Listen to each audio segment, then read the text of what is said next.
Hello and welcome to another member spotlight. Today I've got with me first gen community member Dan Keever. Dan, thanks for taking a few minutes out of your day to spend with me. Thanks for having us on, Andrew. This is a great way to get to know people a bit better. Yeah, I agreed. I'm looking forward to this one. So, just the format here, we're going to keep this to about 10 minutes overall. We're going to start with what I like to call pitch perfect. And so, Dan, I'm going to ask you to, in 60 seconds or less, give us your best pitch for who you are, what you do, why someone should work with you, etc. You ready? Yeah. So we work with financial advisors. One of the biggest challenges advisors face is that most of the marketing materials that are available to them out there scrub them of their best differentiating asset, and that is their power of connection, their specific expertise. You build the business in 20 years on handshakes and reputation, and then your marketing looks nothing like that. It's a challenge. So we help advisors differentiate through powerful, original marketing strategies that put their voice, their brand, their presence front and center. You did that in 24 seconds. 60 seconds is long these days. Yep, that's good. That's awesome. That sounds legit. I think if you ran into someone on an elevator and they're like, "What do you do?" I think I would come away with a knowledge of who you are, what you do, and why I would work with you. So that's awesome. So now what we've got is the next section where I'm going to ask you 3 questions that you have provided to me. This is all just to get to know you a little bit better as a person. And then for each one, you've got up to 3 minutes to answer that question. So, and then I'll just kind of, if we've got time, we'll just go back and forth on that for a minute. So, Sounds good. ready to go? Let's do it. All right, here's the first one. Why did you pick financial advisors as your niche or niche, depending on where you're from? Yeah, I do this one because we get this question a lot from people who are familiar with like things like compliance in the advisor world. It's usually a very restrictive, very challenging space to work in. Before we niche down to financial advisors, we were working in maybe a dozen different industries with clients everywhere from private aviation to mechanical engineering. And we were getting decent to moderate results for most of them. A couple of them were really good, but most of them was kind of baseline. The wall that we kept running into is it was hard for us to be subject matter experts on so many fields, and more specifically on the ideal clients for each field. So we kind of took an inventory of our business and said, who do we love working with? Who do we get the best results for? Who do we wish we could clone? And it turned out to be financial advisors. For us, we love just how different this space is. One of the favorite ways we say it is that you're not selling a $20 t-shirt. Your pitch in terms of marketing and sales is asking people for their life savings and to trust you with their financial future. That's a really long trust building process for most advisors, especially if you're not just handshakes and referrals. And so for us, we are a content first agency, and advisors have a unique need to build trust virtually in a world that has, especially post COVID, been very digital. The amount of trust building that takes place before someone becomes a client is 80+% digital. And most advisors really struggle to establish themselves and reputation in that space. So we work with advisors who generally already have a somewhat successful practice and are looking to scale their growth by connecting with ideal clients, again, at scale through the trust building process that content creates. So ends up dabbling a little bit in just per se actual organic content into paid ads, nurturing. So we're a full service agency, but our focus is on content first because advisors have a huge need for it, much more so than other industries.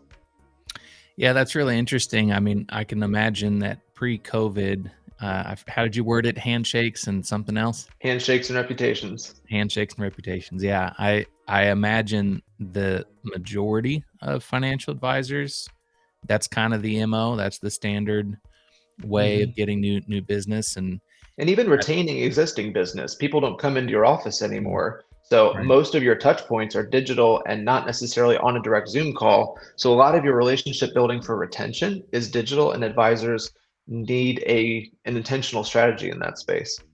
Yeah, that makes sense. And it makes sense too that, when you were working with all these different variety of industries that I've always said I'd rather do one or two things really well than a dozen things poorly. Not to say you're doing it poorly, but Well, maybe someday I'll know what it's like to be a private jet passenger, but I can't say I relate to that ideal client. So having people I know them, I was raised by a financial planner. I know the dinner table conversations.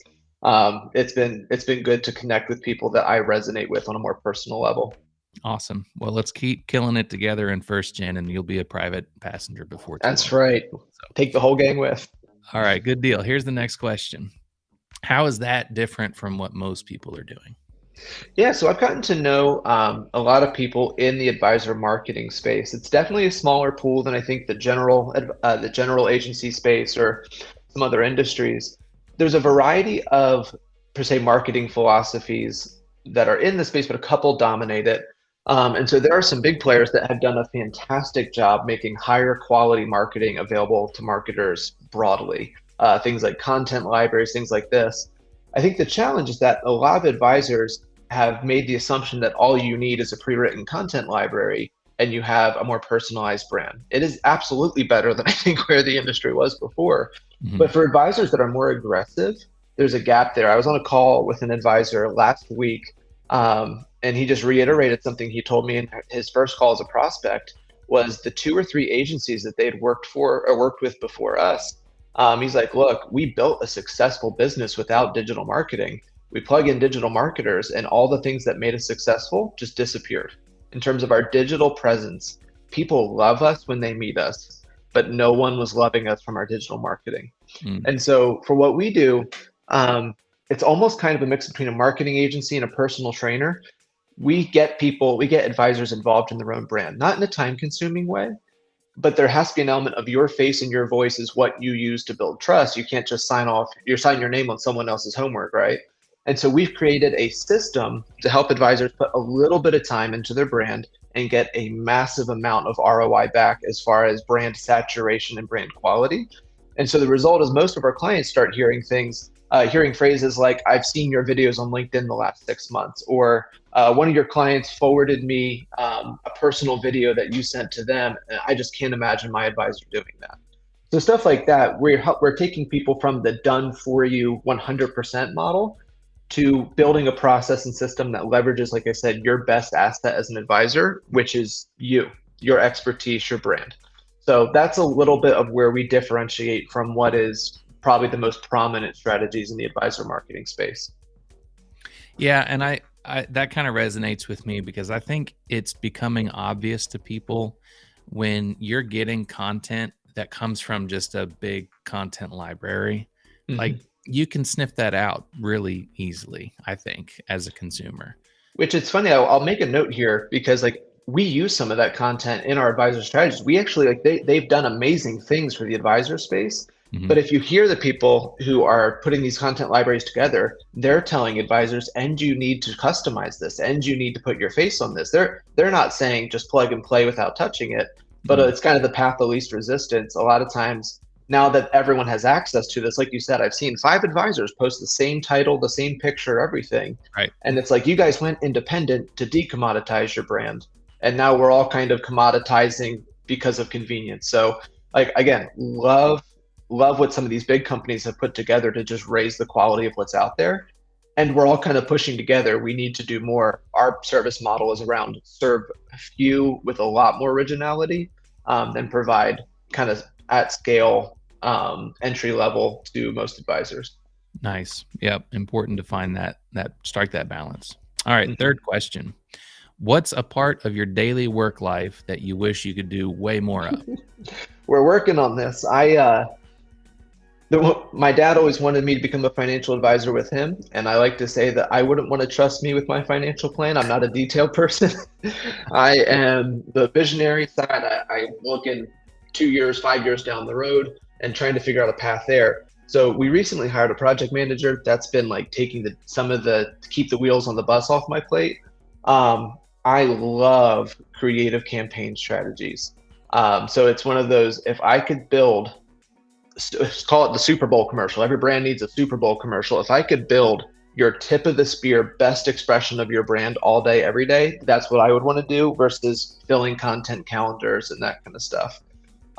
So for people that are looking to like get out of the rut, we call it the jab and hook strategy. You keep them busy with jabs while you wind up a hook. I would love to stay on the power punch side of that.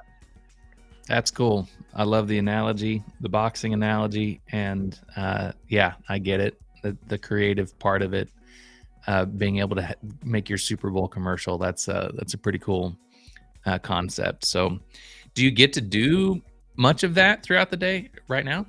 So not as much as I'd like to because most of our client contracts are recurring in terms of the sense of we're doing month over month similar contracts. A couple of our big clients we are moving into that space with. We're actually getting ready to release one internally coming up. This is a little preview, but for Mother's Day, we're doing a campaign called Invest Like a Mom and exploring just kind of some of the parallels of like investing with money. You ride out the hard days for the sake of the big picture, motherhood probably even more so. So it's stuff Yeah. like this. It's like we're creating a BuzzFeed style interview campaign. That was one of those things like we were already busy out the gills, but the strategic picture caught my eye and we're like, we got to fit this in somewhere. So we're doing that with a few clients that are still in development, but it's definitely a bigger ticket project. So we have to be selective with who we partner with on that. Yeah.